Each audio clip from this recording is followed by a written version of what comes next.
Right. Innocent people are sometimes imprisoned, often for lengthy periods. We know this. There are numerous stories about an innocent man serving 10 or 20 years, only to be released when his innocence can no longer be denied. Often it's because someone wrote a book. Jalal has, in a sense, cut out the middleman. He wrote the book himself. When the manuscript of My Tears Will Calm the Sun was brought to my attention via an email from Kina Wilkins, I was interested immediately. And when I read the poems and saw the drawings, I have to admit I flinched. Both were so raw, and what they described was appalling. But Jalal, during his 9 long years in detention, had taught himself to fly, to soar above his circumstances.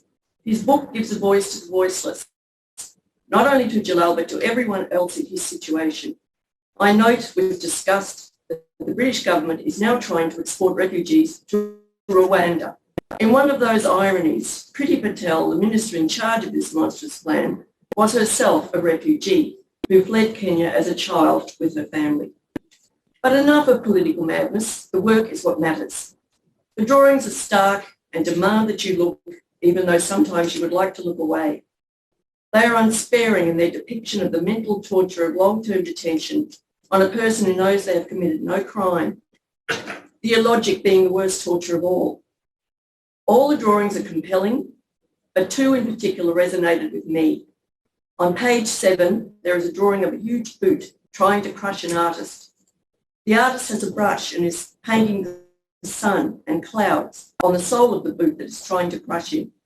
On page 46, there is an incredibly powerful image of another huge boot trying to crush a bent human figure.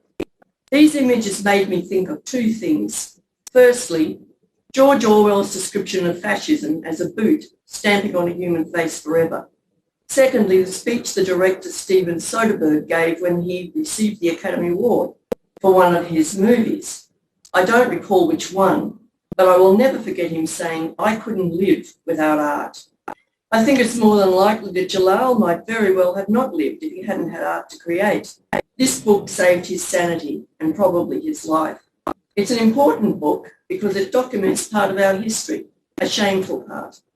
I have to thank Kina Wilkins for bringing the manuscript to my attention. I also have to thank Marianne Hine, graphic artist extraordinaire, for once more creating a beautiful book. And I'll end by reading my favourite poem from the book. It's called Drop of Rain. I'm a drop of rain. I'm a stranger in this desert. I wander and wonder looking for the river. You hold me in your beautiful hands. You did not allow this drop to fall to the thirsty ground. You will leave me in the river. You will save me from the desert. It's been a long time. I have a thirst to kiss the beach water.